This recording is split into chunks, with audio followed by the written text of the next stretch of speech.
Ég nú að hugsa það að því að klukkan að verða 11 og farið að styttast aðeins í tímanum og þá ég nú að hugsa að leiða mér það að fara dálítið hratt yfir sögu og dvelja kannski ekki sérstaklega við allar glærurnar.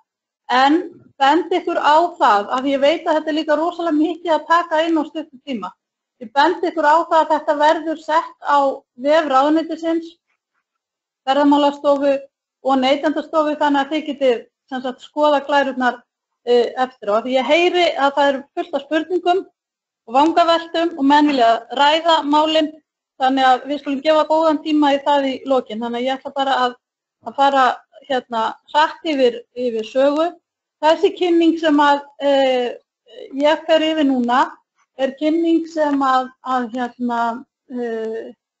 var gerð og kynnt á fundi út í Brussel af framkvæmdastjórninni og ætluð almennt fyrir fundi eins og þessa sem við erum að halda hér í dag. Þannig að þetta er svona stöðluð kynning.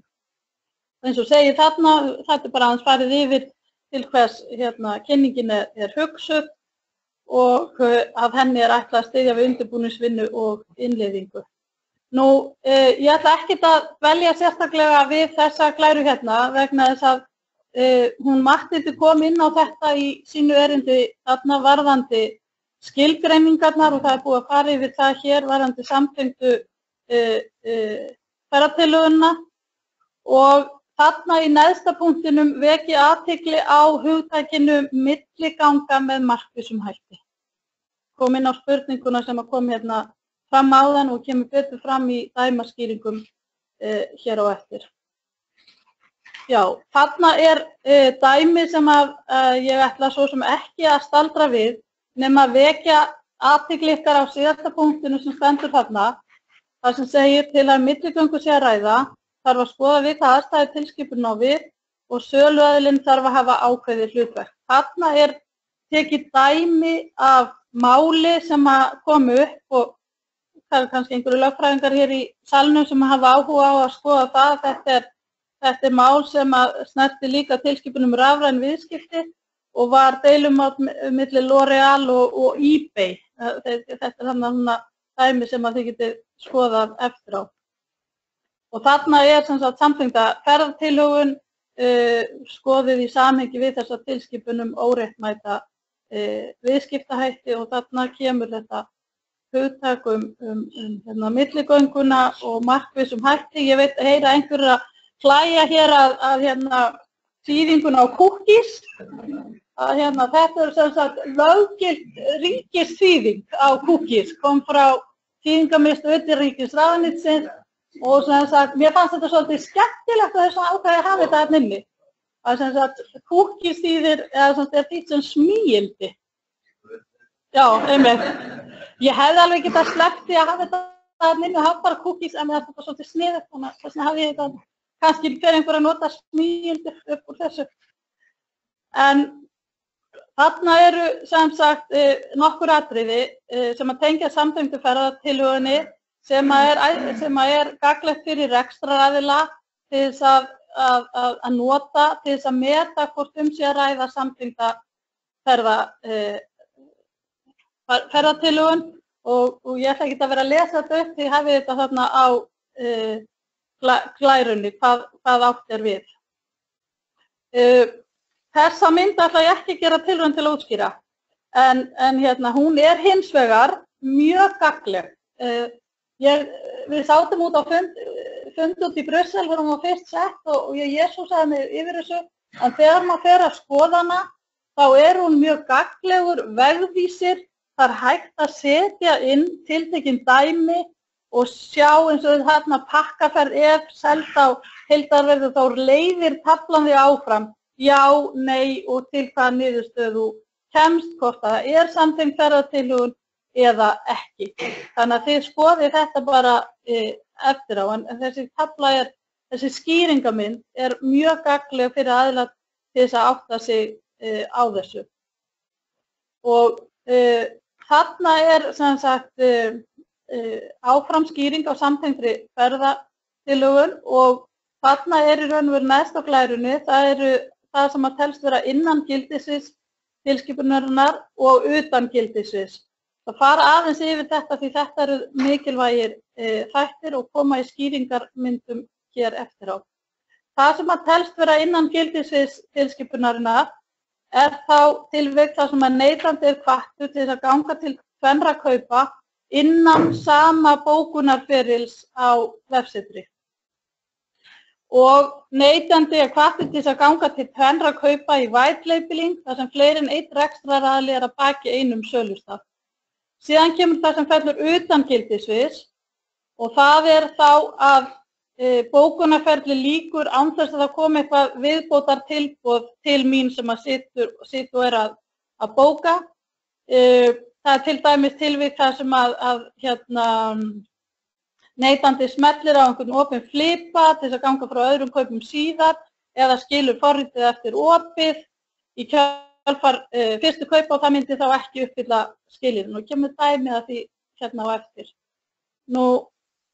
Síðan það þarna þetta hugtaki með markvissum hætti, það að segja að það tekur þá ekki til svona cookies eða auglýsinga eða eitthvað slíkt.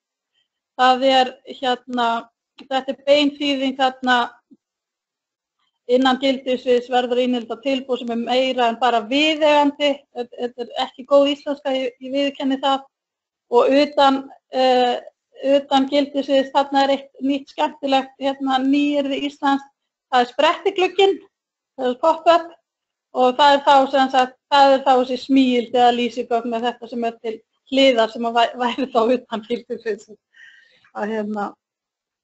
Já, og svo koma dæmi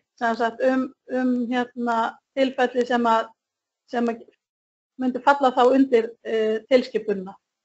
Það bara láta þetta aðeins standa, þannig að þið getið skoðað þetta því fullt af fleiri dæmum. Það getur verið að lesa þetta fyrir ykkur.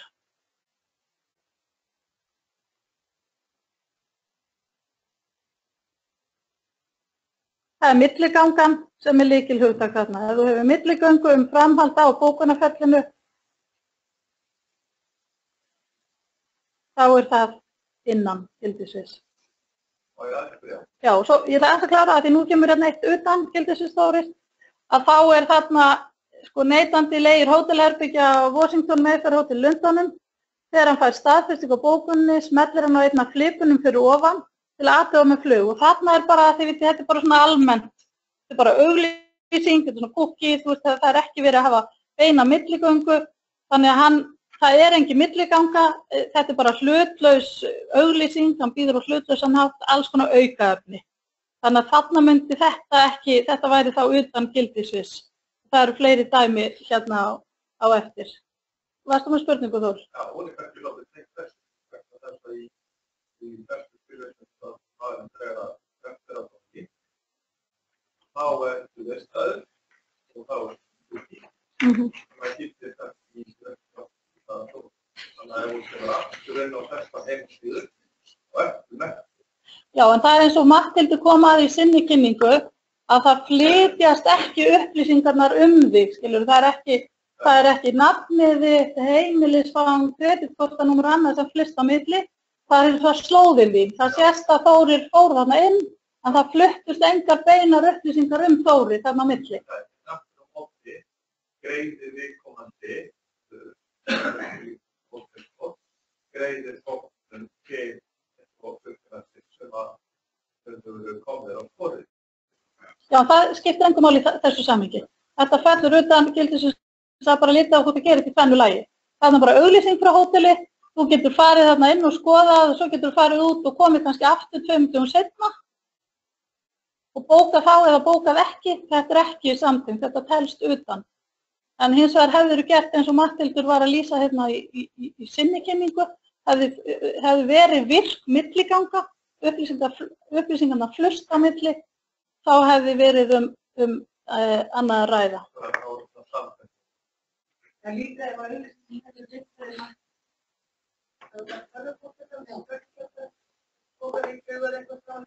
þetta Og svo að þú þurfur að setja alltaf þína þessum hluti í greina.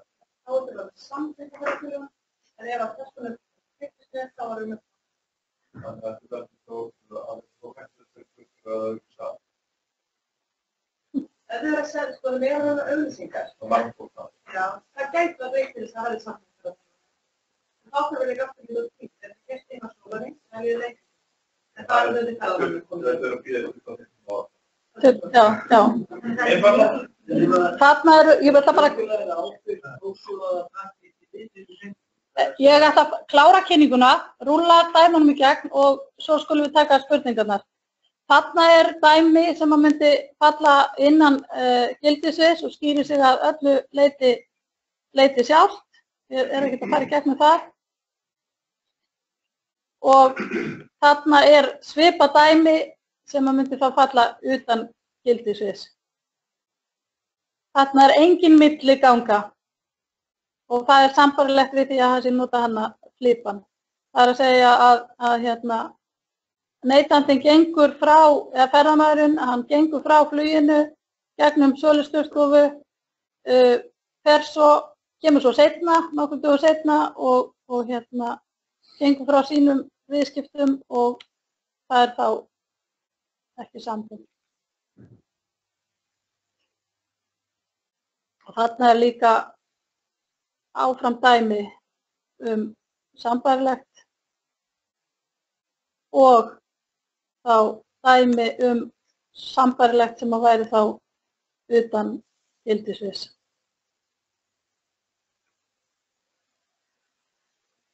Og utan gildissviðs, og ég fer ekki í þessi dæmi, þið skoðið þetta eftir að þessi dæmi eru mjög gagnleg fyrir rekstraraðila til þess að geta máta sig inn í og sjá hvað passar og hvað passar ekki.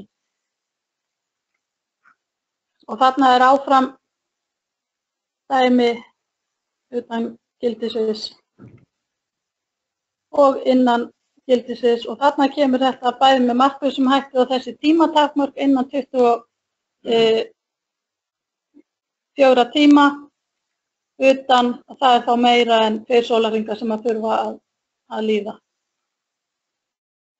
Og þarna er áfram ef að neytandi bókar já. Þegar þú talar svo er gerður neytandinn að bóka eða borga. Við segjum að bóka, borga svo eftir á. Hvenær er það telst, er það ekki rétt hjá mig stelpur, það telst bara þegar þú veitir greiðsluupplýsingarnar, kreditkortaupplýsingarnar.